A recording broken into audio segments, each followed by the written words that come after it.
today. We wanted to host this session because we know skills-based hiring, skills-based recruiting, whatever we call it, is so top of mind for so many HR leaders. So I know there's questions about whether it's the job readiness of recent college grads or issues around the paper ceiling or recognition that innovation and uncertainty has changed the skills required for success.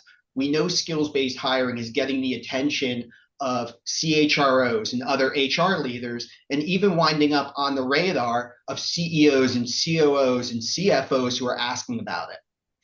Now, there's a lot of news stories about it, and some of them are talking about how it hasn't quite taken off, but I would argue that it's not quite accurate. I think skills-based hiring is already largely used in the way we recruit experienced professionals. I mean, when we're doing interviews, if I'm interviewing Bob, we're not interviewing about what your major school was with someone even with just a few years of experience. Rather, we're focusing on the skills they've demonstrated in the role. The real issue with skills-based hiring is around early career roles. And we tend not to interview the same way because those individuals, whether they're college students or pursuing non-degree pathways or apprenticeships or anything else, don't have those prior experiences to really leverage or perceive to leverage skills-based hiring. But we know $10 billion plus is spent annually on early career recruiting that we know aren't working. And there's so much change around those early career roles that we're seeing that push. So with that, I am so excited to be joined by my friend Bob Lemke, who leads the Human Capital Services team at Grant Thornton. Bob has decades of experience both working at and with companies of all sizes. And what I love about Bob, beyond the fact he's just a great guy, is he brings a perspective that goes beyond just the recruiting side. It hits on the other issues because he's dealing with companies around them, whether it's around retention or upskilling or organizational design or other strategic issues. Bob really understands the impact. Bob is also, by way of background, a leader within the SHRM community. In fact, we first met through an incredible series he hosts called The Great Debate for the Chicago SHRM chapter, where he brings together people with different perspectives to really hash things out. And I'm not sure how much we'll be doing sort of debate here because Bob is the real expert in the space, but I'm sure it will be a really interesting discussion on the importance of skills-based hiring and where we're seeing friction in the process and some ideas and best practices that can be leveraged by everyone here. So, Bob, thanks so much for joining us. Oh, pleasure to join the conversation and add, my perspectives and those of some of the clients that I work with, and I can share a little bit about SHRM's point of view as well. I'm not, certainly not going to speak on behalf of SHRM, but I can cite their data and what I see going on there. Yeah, this is a really big thing for sure. I mean, it's probably one of the most important and strategic issues that they're talking about. And I think, again, we saw it from the poll, we see it from some of the comments. Everyone's trying to figure it out. And I think one of the things they're also trying to figure out, I know we'll talk on, but then one of the private comments was about how to make sure it's not performative or check the box, how it's actually having the impact. So I know we'll get there. I guess let's just start. I mean, Bob, why are we seeing such a spike in the attention of skills-based hiring now? I think it's been a kind of a slow roll, if you will, in developing, but mostly, this originates, for, the argument of doing or the case for change is what do we do different? And so the, top of mind on CHROs and talent leaders heading into this year and probably heading into most years is talent, right? And so I think there's a heightened awareness around talent shortages, where there's I think, the recent SHRM data suggested that like half of the CHROs and talent leaders saw talent shortages as a top challenge. And then follow that, just sort of underneath that talent is the skills. So there's this perceived shortage of skills. I think interesting on the skills landscape is, it's kind of a head scratcher, right? When you think about, I can get the bodies, but I can't get the skills maybe, right? And so the talent is of a bigger concern than skill shortages. So there's that gap there is worth exploring, like why the difference?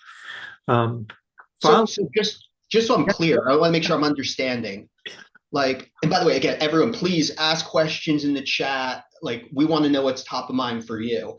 But just so I'm clear, when we talk about talent shortages, it's not that there aren't enough bodies out there because we've seen the under and unemployment data.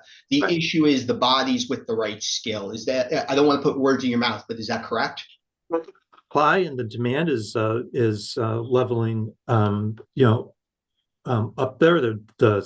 The demand was higher than the supply at one point, but I think the BLS data at least suggests that that's more aligned. And so what you get is kind of the employer gains control of that dynamic, maybe, right? Yeah. And maybe they can be a little more selective here than they might have had to settle for in prior years.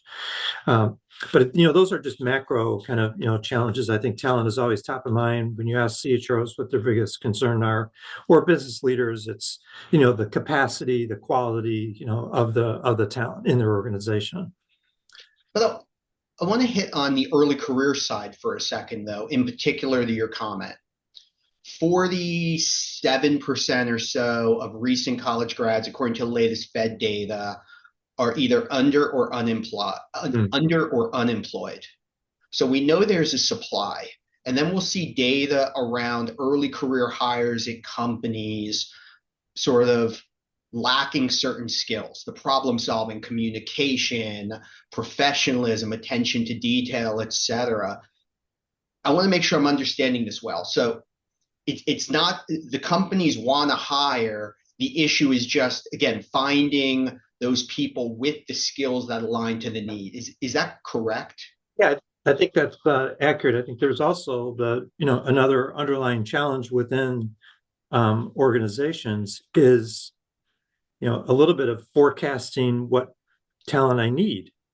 And Wow. it's not only just sort of butts in the seat, but it's what does that look like? And so if I'm unable to forecast what my future needs are, the HR business partners, those are in talent sourcing, and even the supply side from higher ed isn't necessarily certain what where those two come together.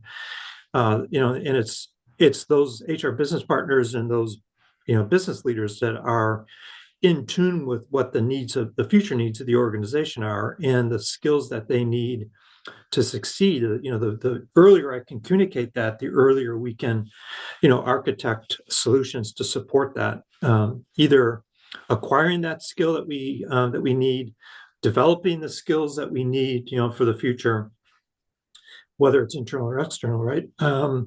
I think that forecasting is a major hurdle to some of this discussion. Well, now I'm going to be sort of Captain Obvious here. AI. I mean, AI is top of mind for everyone. Yeah. How does AI impact that uncertainty? Or are you seeing that come up in the impact of uncertainty or not so much? Yeah, I think the other trends that are going on in sort of the world of work, how are those things going to change, and how does that affect or benefit me? Like, I think that's part of the question here. Um, I think there's a lot of hope that the use of advanced analytics will help determine future workforce needs. Again, part of the reason, I'm sorry, go ahead. Yeah, no, I think that so think about that. The use of analytics will help me do better and determine what future workforce needs I have. Uh, this is all based on data, right? Any kind of advanced analytics sits on top of the data that we provided. So if I'm an organization that doesn't have a lot of ability to author data that's useful yet, in this quest for a different approach to forecasting workforce talent needs, that may be a dilemma for some, right? I think some of the smaller mid-market clients, employers, it's they do it in a little bit different way, maybe more qualitative than quantitative. Well, and it's interesting. Again, it's funny. You took the AI part a different direction, which is really, it's a good thing. It's really interesting. So I think you're talking about AI being used by HR itself as a tool to predict. The Yeah, other question that comes up is the impact on AI in creating more uncertainty. Does yeah, AI mean we're less confident that we're going to need 100 people in a given role 2 years from now versus 50 or 20 or any? The other aspect about AI is what are the skills we need for the role? So historically, again, as you know, I'm a recovering investment banker and sort of venture investor. When we were hiring in early days, we're looking for people that can do models in Excel and discounted cash right. flows and those things. Now, are those skills really the vital ones? And is it more about do we need people in the future with, again, professionalism and problem solving Yeah. and creativity? Have the importance of those skills really risen up? I think, what skills are important and what is, at what level of the taxonomy, if you will, are we talking about here with what is a skill? LinkedIn is probably the, most publicly available database of the way that people present skills. And uh, LinkedIn has architected a skill taxonomy that people use to communicate the skills they have, right? So that's a thing. There's a lot of other skills taxonomies that people can use to explain what we need or what I have, right, as demand or supply. But no doubt that AI literacy. I'll just start with that. Is the number one skill Hmm. on the rise. Okay, so if somehow that isn't part of the business value proposition or the you know inventorying of skills or evaluating skills today, that's probably one to start with. um, Interesting, you kind of go down this list, and some of the skills are probably easier to demonstrate or evaluate than others. Conflict mitigation is number two on the list. Adaptability, process optimization, innovation, public speaking, things that could be an experience could be created around these emerging skills, and I could explain my skill through the work experience, the coursework, the interesting work that I did, whatever it is. But there's a taxonomy that you can speak to or use to help evaluate. So I didn't think we were going to debate, but I'm going to push back on something. I can't help myself. Yeah, no, it's good. Um, you talk. What was the first one you listed? AI. What was Conflict mitigation, no, the first one, the AI one, AI literacy. AI literacy. I would predict that 3 years from now, that will not even be on the list because I think the same way. Maybe in 1995, worldwide web surfing was on that list, and today it's just a given. It's a tool, or Microsoft Word. Again, it's just a Right. given. I, I wonder, is AI literacy really what companies should be assessing for, or is it really the rest of those skills below? Because AI literacy, isn't that just sort of par for the course? I don't know. I think, I speak with many, quite a few HR leaders, professionals, and some have, let's say an AI agenda on their 2026 priorities in some way, whether it's figuring out use case, as I just, was Yeah, going through with use of analytics, or is it, do we have to sponsor, internal programs to help improve and advance our AI literacy? I think, agree with that. the debate on what's my priority and for the future is is one that we're taking on actually within the great debate coming up, because a lot of things get left behind because the plate's only so big, and the HR group or the business leaders capacity is only so much, and so they not all have AI literacy as any type of an agenda. It's sort of just going to find its way into our work. Seems kind of unintentional, but yeah. Well, and the adaptability makes a ton of sense. And that's the one that we continue seeing get more and more attention because of how quickly technology is Yeah. changing. That you need to be adaptable to the next big thing, whether it's CRM or complete Yeah. replacement of traditional technologies with AI or anything else. Jeff, I don't Um, know. I don't know if you said AI literacy would go away yet. I forget if it was the next decade or next 5 years. I'm not sure of your time frame. but the speed of change is faster, and so I've read some, you know, uh, perspectives on these skills, and certainly these are not going to be the same skills, in fill in the blank, next year, the year after. But someone has gone so far as to say that 70% of the skills that are required in most jobs are going to change by 2030. And I don't know, it's just a few years away, Oh, I will debate that every day of the week because well, but some of that's unfair because it depends on the definition. So here's Right. here's where I'll push back.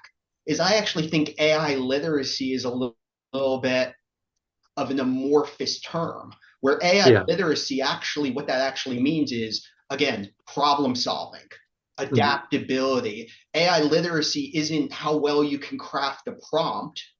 AI literacy, I think, is what's the right question that we should be asking? What are we trying to understand? How do we interpret what AI has spat out?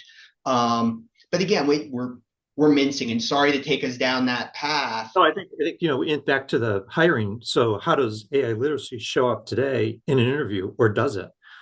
And I know it does in many different ways for many different roles, but for the core kind of staff, non-technical staff, the give me an example of how you've recently used generative AI, fill in the blank, at your job, at home, right? Just give me a sense of, do you know how to spell it, or are you actually using it? But is that testing? This is interesting. You got me thinking, which doesn't happen much. Is it testing AI literacy with that kind of a question? Or are they really testing, does Jeffrey know like how he should be using the various tools we're making available? Is Jeffrey thinking about a problem or structuring a problem the right Sure. way? And weren't those skills always important both pre and post AI? I don't know. I think there's different, levels of scrutiny on that question, right? Depending if I'm an engineer, or an architect, or an entry level analyst. But it's important across the board, and it's just the initial, showing up. It's a great cocktail hour question. So tell me how you're using, generative AI at home, you know, uh, and you'll be surprised at what you hear. And hey, are you talking like this at work? Has this come up at work?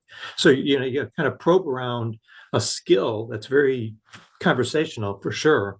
And you'll learn how organizations are trying to embed that small thing into the conversation or set of expectations. um, I think it's like analytics.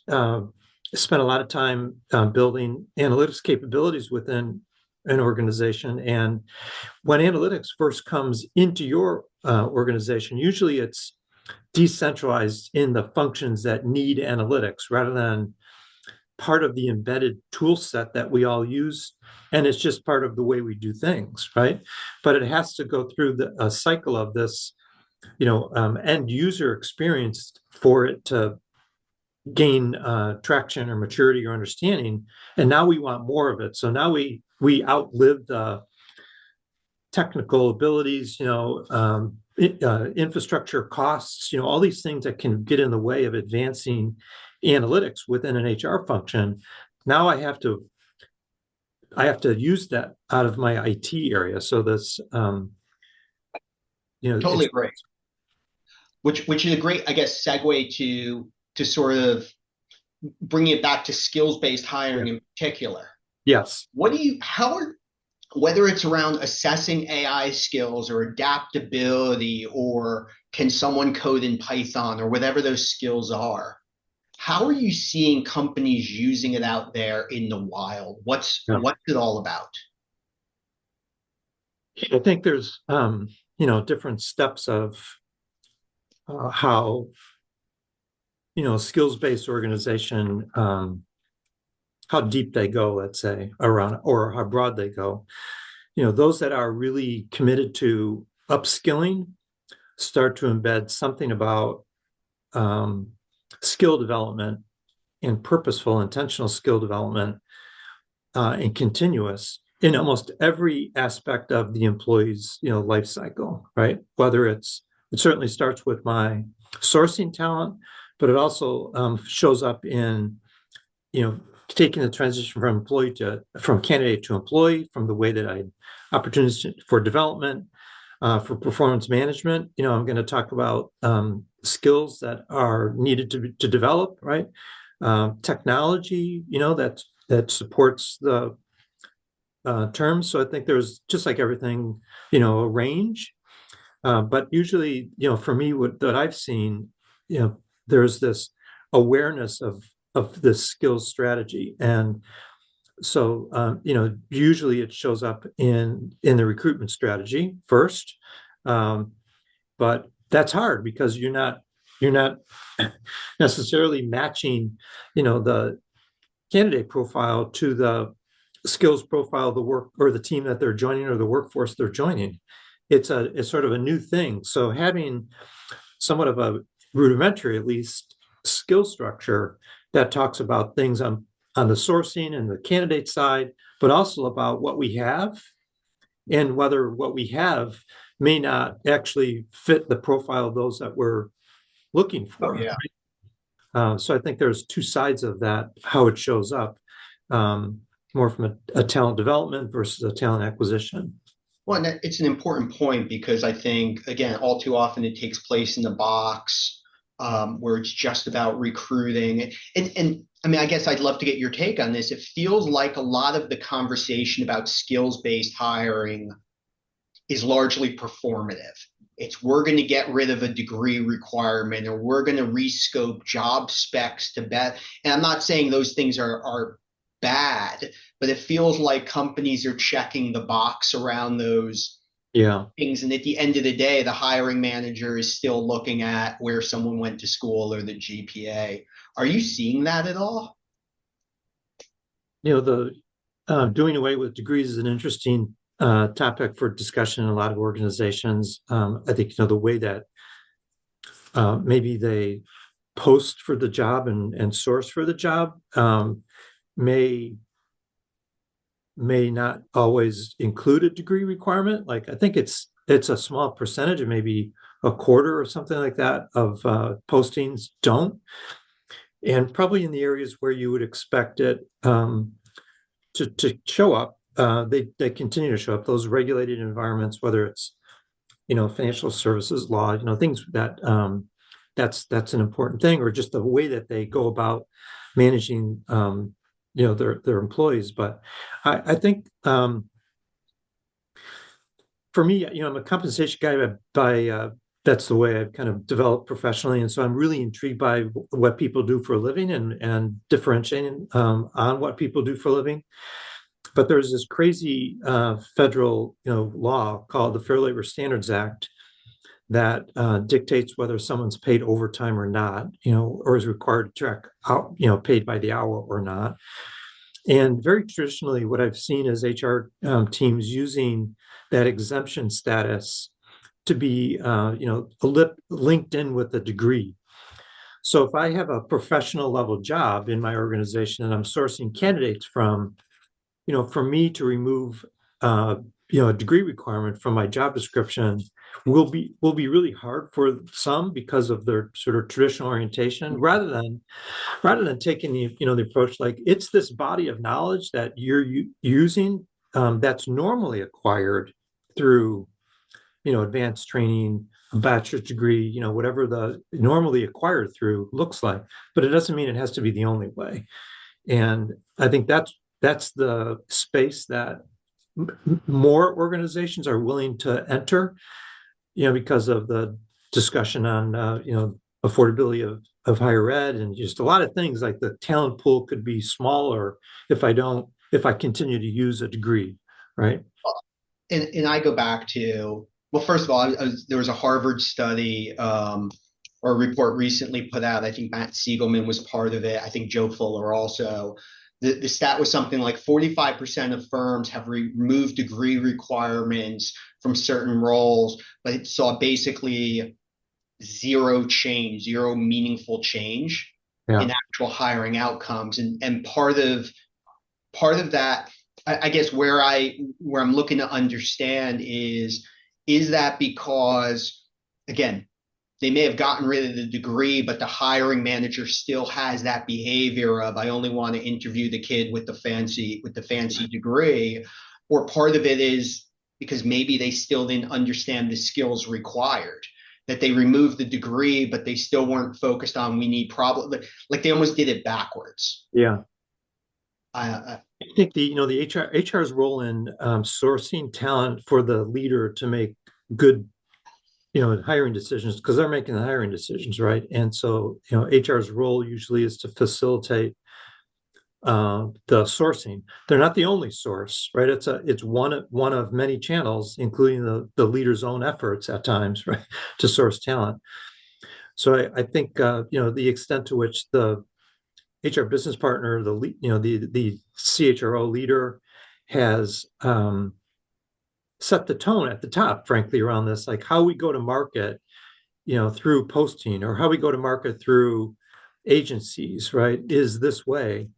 And we can have a preference for, degrees. That's all fine, right? But if it's not something that we can or need to defend as a requirement, then we should try to back off that. and the irony is, again, all of this is taking place with the oversight of people questioning the value of post-secondary degrees. So they're saying we want more professionalism, we want stronger communication, but gosh, we're still Yeah, gonna rely on the academic pedigree as a like there's just so much that doesn't make sense. I guess that comes to again back to that question of how much of it's real versus performative. And let me use a little bit of structure for you for a second. When I think about skills based hiring, so we're specifically thinking about getting people in the door and retaining them during those first couple of years, less about the ongoing development in L&D. I think about it as three stages. You got to define what the skills are needed for the role. You have to make sure you have a recruiting slash hiring process that effectively assesses for those skills. And then you have to do validation, making sure those things work. What's your take on those three things? And do you see companies doing good jobs on any of the three or across all? And where are the pitfalls?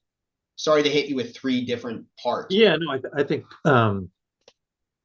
it's sort of like the improv folks, right? Yes, and so I would say, See, uh, Bob's from Chicago, by the way. So for anyone who hasn't been to Second City, you know that's sort of the normal training, the yes yeah, and. you won't find me there, that's for sure. But it's this, more, yes, and so if there's things that we can do to, not necessarily add steps or make things more complicated, but improve the quality of our decision, I think everyone's for that, or improve the quality of the pipeline of candidates. I think that's for sure. So how do we embed a common view across the funnel? So talent acquisition is a funnel, right? We got a big funnel. We want a lot of people come in, and we narrow the funnel down to the few candidates that we want to make offers to. How do we improve the quality of that funnel and the efficiency and frankly the effectiveness of that funnel? If we have a big pool, but in the end we can't get to a narrow because it's not good. That's not really helpful. So I think getting the wrong people out of the funnel is the goal. And unfortunately, it's maybe not quite the same as the application process to institutes of higher ed. I think that the simple app process probably helped, but it also created a lot of challenges for many organizations. Right? It's kind of the same concept here. Let me call time out for a Yeah. second on this because I want to separate out the two things because all the definition of the skills required. We Mm-hmm. and I'm going to hit these separately because I'd love to dig in on both. You have the definition of the skills required. You have companies spending literally millions of dollars doing these huge taxonomies.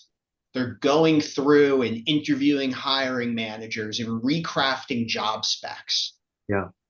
but it seems to still not be working. Would you agree with that, or I think the many organizations that I've worked with are redesigning their job architecture in order to respond to sort of increased expectations of, I'll use the word transparency because that seems to be a word that gets used a lot, of where I can go from here to there. Like what's it going to take for me to, I want to develop my career here. What's next, right? So this effort around job architecture usually is not small, especially in large organizations. And even worse, probably, is in small, mid-sized market organizations. Building that level of infrastructure probably doesn't always fit well with the flexibility and agility that you may need for talented people to move up or move around, if you will. So I think clarifying the skill kind of strategy at the right level for your organization is really important, rather than going and trying to redo an existing skills taxonomy. So building a skill structure doesn't need to be all that complicated. There's a lot of effort going on within developing talent. Since I have it, it's probably more efficient. How do I develop it in a purposeful way? So there's a great intersection between what skills are critical and the talent that I have and what I need to do to develop them. So those kind of discussions can easily be transferred over where we see patterns of skills that are not as well developed in our talent reviews than what we'd like them. We can take that and go to market and find complementary candidates to supplement this, maybe the gaps that we have within our current team. well, I would even it's a brilliant comment, Bob. Because I would say that again, I think about where in the early career side we hear the complaints. It's professionalism and agency and coachability and all of those things. Yeah. Um, and that shows up not necessarily just in that first job, but to your point, as companies are doing that internal talent assessment to figure out who should be promoted, who shouldn't, Yeah. and seeing some of those gaps around, again, call them core skills, durable skills, et cetera. And we're starting to see that pressure coming down on the early career. Yeah, you got the butts in the seats who may have the technical acumen, technical, not just meaning commuter, but technical meaning if you're a CPA, you know gap. So Yeah. they have the technical acumen, but you're not bringing in people who, again, have those durable or core skills. I'm sorry, go ahead. No, so the skills focused approach kind of to talent acquisition, not all skills are made equally, right? Some are very high impact and some are scarce in the market. So if I have this intersection of skills that have high impact to my organization and they're scarce in the market, that feels like I need to grow that somehow, right? Yeah. If they are, so if they're critical, it's high criticality, but the scarcity in the market is low, then I can go to the mass market, kind of find it, right? Or I can look for a high impact replacement to this chair that opens up that didn't have that skill. So I think looking simply at the team, and the skills that they have or don't have, this, we can evaluate the success of the team. How do we replicate that in the next round of candidates that we're looking to bring in? That could Well, be a simple exercise, right? Kind of step one. I think it's brilliant. I think, and again, it's a great takeaway, I think, for people on the call. The other thing that's been interesting around what you just said that jumped out at me just from a prior life when I was at a nonprofit was we would interview hiring managers about the skills they wanted in new hires. So Yeah. kids coming right out of university. And I Mhm. remember explicitly it was another large consulting firm where they talked about how they wanted the kids out of university to have entrepreneurial mindset. They wanted them to be entrepreneurial. And what was really interesting is when we actually dug in by looking at by following some of these students day in, day out, seeing what they were doing in their full-time role or internship, we actually found that hiring manager didn't want entrepreneurial tendencies. They wanted someone at the early career stage who knew how to take direction, problem solve, and get the work done on Yeah. time in the right professional way. So again, it's funny that you ask people what they want and they might say the right things and they may truly fundamentally believe we want entrepreneurial mindset, but it doesn't actually align to the skills required. It seems like one of Yeah, the big and gaps. evaluating your current on that might get you under the hood a bit. They're like, hey, is Charlie entrepreneurial minded? Is Jane less so or more so, right? So you get an assessment and a definition around what it is that they mean by these things. I think that there's like many. What is our future pipeline? If I'm out actively sourcing candidates for the future, if I've got that view of the world, not just for today, but for the future, um, and maybe there's a timed development going on here as well, right? Like I don't think it exists much in the market because it's a scarce skill, but I think there are predictors of the people that could develop the skill with the right experiences or the right support, whatever it is that's going to help them accelerate their development. Wow. I think the longer the time to develop the skill that the business leader feels, um, you know, the more it should be part of the future pipeline, right? The sh- Yeah, the shorter, so you're making a sort of an investment for the yeah. longer term, right? The shorter the time frame to develop, I have a shorter lift, if you will, on the pipeline. Okay, you got me thinking, which again now happened twice So on this call. it's always a two by two, Jeff. Don't you know the world operates on a two by two? So what are my axes here, and where, or you make it complicated, make it a three by three. Oh, I, But where's the best bet of my time, right, around this distribution of the skills I need, the availability of those skills, and time to develop those skills. so I don't want to put words in your mouth, but I'm going to try and tell me if this is correct. And this is now for the folks on this who are focused on early career recruiting. So Yeah, people at the companies who are doing talent acquisition, who are building relationships yeah. with colleges and the students. What you just said sort of, again, set off a light bulb that now we're seeing, or and tell me if you agree with this or not. Are we seeing CEOs and CHROs placing a closer eye on early career recruiting than ever because they're worried that the people they're bringing in at the early career phase don't necessarily have those right core skills to continue to develop over time to hit some of the areas that you highlighted. Does that question or comment make sense, or am I Yeah, missing the yeah. part? I mean, it's hard because I go to all the different roles that could fit into that statement. I'm thinking of the one big dilemma is within engineering firm, for example, right? The what how we go about sourcing new talent into an Let me engineering firm let me rephrase then could to be try to different, clarify. right? Yeah, Yeah, let me rephrase that the CEOs, CHROs are seeing the early career recruiting team saying, we are hiring entry level engineers. We're going to bring in people with really strong engineering chops. mm-hmm. And that's what we're going to focus on. That's historically worked. Now we're recognizing that those teams may have brought in people with really good engineering chops, but don't necessarily have the adaptability or problem Yeah, solving or communication to ultimately develop throughout their career. We need to rethink our early career to make sure that those seats we're giving to people who, again, have the ability to develop. Is that a fair statement, or am I missing the mark? uh, no, I think that's fair. Um, Everybody over their career shops their portfolio of experience, Yes. right?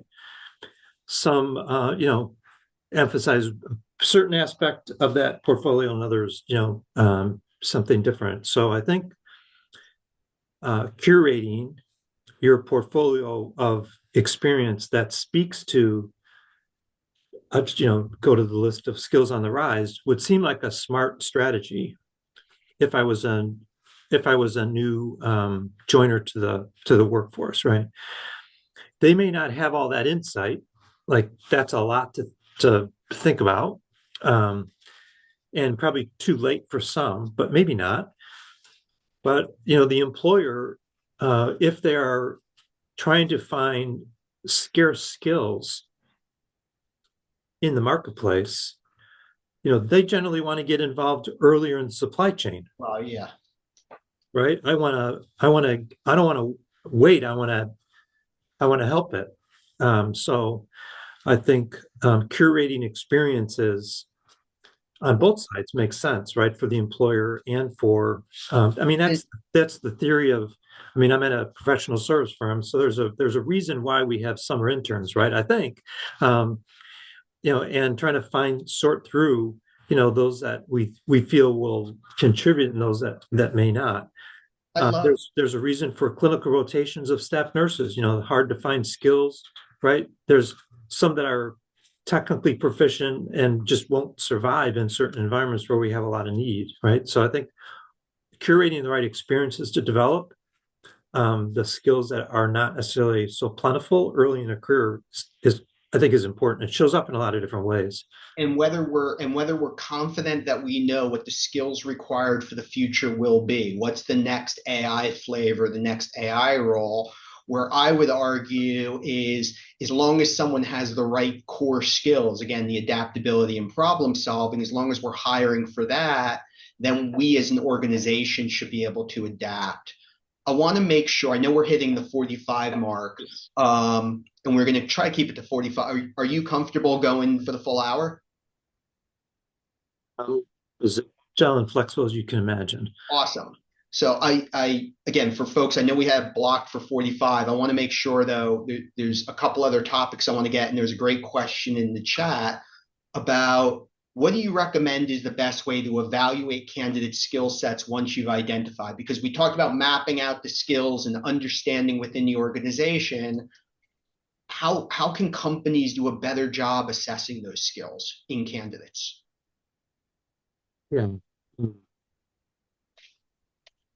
What are your thoughts? Yeah. So, I mean, there's certainly there are available tests that have been, validated, right? But I think ultimately when you're evaluating that either means quantitatively or more qualitatively. So for me, the easy part to evaluate the potential skill is to ask for critical incidents, right? Applications. How did this show up? Tell me how this worked, right? Give me an example of. So I think it's that type of exploratory questioning strategy that brings out the practical application of the skill that I'm looking for, and it also helps refine what the candidate thinks that is, and so they could have a more advanced way of thinking about a particular skill or why that's important to them and what they continually try to evolve it. So you think about innovative thinking is a top skill on the rise, and I'm thinking of interviewing an emerging talent or a new grad on innovative thinking, and there's probably going to be limited items in the portfolio on what that means, but for some who get it, they'll come up with the craziest examples that are wonderful, right, and creative and shine, um, and so it shows up in a lot of different ways. But looking for examples is always the best place to start. I would agree. And again, I'll put in my own 2 cents. And Lauren, I apologize. I'm a little biased on this. Um, I think one of the things we hear all the time is, yeah, we do behavioral interviews, or we're like McKinsey and we do case studies as the last step in the interview process. One of the questions comes up is how do you evaluate those skills at scale earlier in the process? And where I'm biased is I think the best way to evaluate skills, especially at the early career side, see an example of the work. give a college student, a candidate, an opportunity to do a real work project that's, again, a 10, 15-hour assignment by them where they can actually demonstrate those skills and where that project is similar to what they'd be doing on the job. Yeah. And done correctly, it should take, whether it's a talent acquisition professional or a hiring manager, about 30 seconds to look at it and say, yeah, Bob has the chops or not. And we're not suggesting hire, don't hire based upon that, but use it as that first pass, that initial filter to figure out when Bob turned in the work, did he show attention to detail? Did he show problem solving? Did he show whatever technical skills are required? The other thing I like about that approach is it helps even tease out with a hiring manager what are those skills that are required. So back to my example before, the hiring manager might say creative thinking is required, but when a candidate does one of those projects and the hiring manager comes back and says, yeah, we want something that was more, that this candidate was thinking too out of the box for what we do because we're highly regulated. That's, again, the ding, ding, ding. Maybe creative thinking isn't a skill needed. Certainly don't have to boil the ocean on these topics, right? I think that's another principle, guiding I got principle. Yeah, That, and I got to respond to Steve. Steve, you've got to. I want to come. Steve, fair question. You've got to be kidding. 15-hour project in the interview process. That it seems extreme for a new grad. What we've seen, and again, this isn't a Parker Dewey ad, so I want to talk separately about it. We can talk offline. What we've seen is companies giving students opportunities to do 10 or 15-hour assignments. Students are getting paid for their work doing them. Students are opting in, and it's even before the interview process. They're using it very, very top of funnel. And companies have found that even paying students to do those 10 or 15-hour projects, they still wind up saving massive amounts of money in the recruiting process, something like 70% on average, save 80% of the time, 98% first year retention. So again, happy to talk offline. I just wanted to make sure I responded to be clear that you're not giving every candidate who submits a resume, you're asking them to do 15 hours of unpaid work. That's not it at all. So again, happy to talk offline. Sorry, Bob, you were going to say, I just wanted to hit no, I think Steve's doing comment. that so we talked about AI, and one of the use cases within HR certainly is AI within the hiring process, and resume filtering on keywords is quite a thing. We had a discussion within Chicago Sherman, a great debate panel on that, and I would say that for high volume, high velocity hiring, it's probably easier because the roles are much more structured and defined. Where we're hiring, classes, let's say, of people, as we move up the organization ladder, less likely to see AI and resume filtering going on, because some of the skills are going to have to show up in other ways, whether it's solution-based selling or what have you, right? Well, and back to Steve's question, I agree. There is it's an arms race, sort of students or candidates using it to submit at quantity, companies trying to use it to assess. It's gotten completely nuts. And by the way, exacerbated by one-click job applications and everything else. I'll give a very real example where we've seen a company overcome that is they were hiring for entry-level sales talent. Mm-hmm. They got 100 resumes. Each one of those, though, also had a short answer question. Why should we pick you? Yeah. And put some friction in the process to make sure that the student had actual interest, that they weren't using AI. Right. It gave some insights to the company. And then the company didn't give all 100 that 10-hour project. They gave it to 20. And they said, find me some sales leads and put together a one-page summary as to why that's a good lead and blah, blah, blah. It was something the head of a sales team could look at in, again, about 5 seconds. Students spend about 10 hours. Company was paying all 20 of the students a couple $100. They found that of the 20 students they gave the project to, I think they wound up making 14 offers for full-time hires, 13 of which accepted, and 100% of them were still there a year and a half later. Again, they front loaded that audition process and did it at scale, in a way that it's not about sort of the how do you filter the wheat from the chaff of the AI submitted resumes and AI screening. It's seeing real work. Yeah, kind of overlay a readiness kind of assessment for skills-based hiring for that organization, and leadership involvement scores high, right? Versus, maybe a little more, you know, guerrilla marketing approach within the HR team, like trying it on for size. So I think, there's a lot of different factors that lead to success, but certainly, nothing better than leadership involvement.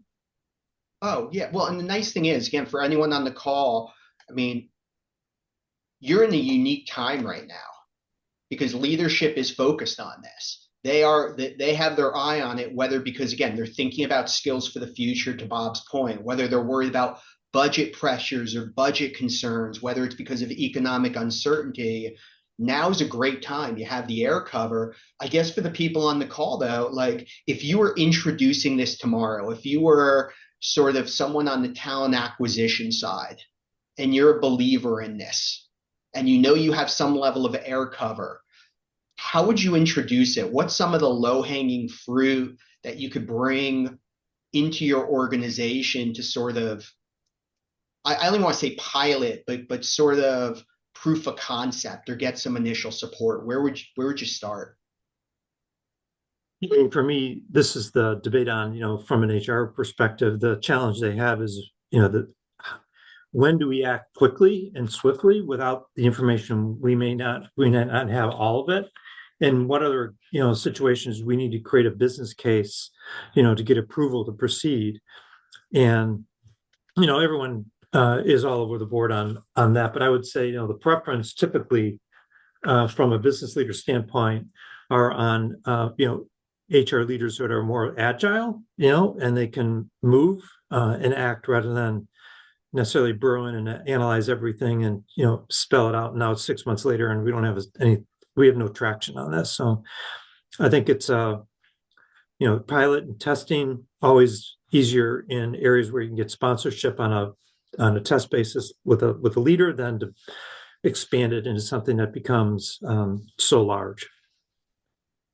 I would agree. And building upon that, some of the areas where we've seen companies have an easier time introducing it. One, high churn roles. So think about the hiring manager or department where, again, massive turnover, sales being a prime example. The example I gave before, the company had like 80 or 90% first year turnover for SDRs or BDRs, sort of the entry level sales role. They were feeling the pain. I think the Mm-hmm. second area is where you're getting too many applications. Again, where you're getting thousands of applicants for every role. And again, hiring manager, HR stress flipping through the resumes. A third area that we're seeing even in this environment is with some of the employee resource groups, where Yeah. because of everything going on, and I'm not going to opine one way or the other, because of everything going on, a lot of initiatives focused on sort of pathways into the company have been cut off, but companies still believe in it. They still Mm-hmm. believe in creating these pathways in, and they have ERG members who are open to really creative new ways to support sort of some of their goals. Mm-hmm. Um, I see a tactical question from Meredith about how the companies pay in the example. So again, this isn't meant to be a Parker Dewey ad. I'm happy to follow up afterwards. The 30-second answer is when students are completing these projects, they're actually employees or contractors of Parker Dewey. So we become essentially the blocker, for lack of a better term, for those companies. So no 1099 or HR burdens or anything else. And we're not a staffing firm, so there's no temp to perm. So companies are using it very intentionally that way when they're working with us. They can certainly do it internally as well. They just have to set up, again, that 1099 structure with the students. And as I said, the economics are there.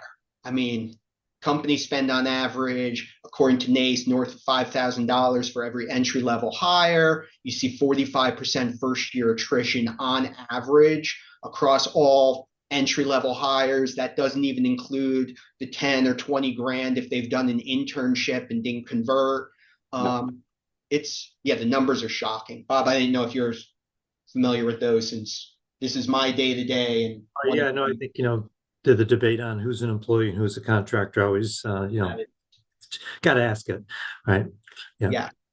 Yeah. We are hitting the top of the hour. For those of you who stuck around, thank you so much, Bob. I mean, thanks as always. I have a legal pad full of notes since I'm still old school and write these things down. This has been great. I know there were a ton of other topics we didn't get to. Anything you want to sort of leave the audience with as we close out? Term offers a lot of toolkits. Some are, available, pretty easily through different ways. But SHRM, uh, SHRM had a skills first sort of future effort, and there's a lot of toolkits associated with. So there's structure there for those that have appetite. Look at you. You're pitching Sherm, not Grant Thornton. I'm just, it's yeah, no, I'm not selling tools. That's not something that I do. But I'm glad that I had a chance to share some experiences. Thanks for the invitation. Uh, if anybody has an appetite to join these great debates that's through Chicago SHRM, we do one a quarter, and we try to have a little fun around a topic that has a bit of an edge to it, or should have an edge to it, or is going to have an edge to it. Maybe is another way to look at it. That's coming into an organization and just exploring the different perspectives that are likely to be going on within the leadership roundtable when this topic comes to mind. So Yeah, I first of all, I truly encourage people to sit in on the great debates. They're really good. Also, I'll give a plug for Bob then, since he's not. If you're an organization sort of trying to think through HR challenges, whether yeah, it's around L&D, whether it's around comp, whether it's around recruiting or anything else, Bob has always just been so generous with his time and is truly a thought leader. I mean, you've worked with just such a breadth of companies that even if it's not like a formal, and again, I don't want to sell your time, but even if it's not like a formal Grant Thornton thing, I know you're always just sort of kind and generous about helping direct people to the right resources or tools. And again, I appreciate you, and thanks so much for the time. great. Safe travels back from New York. All right. And Take care. thank you everyone for joining and all the great questions. Really appreciate it. Have a wonderful rest of the week. And for those of you under the snow, stay warm. You know.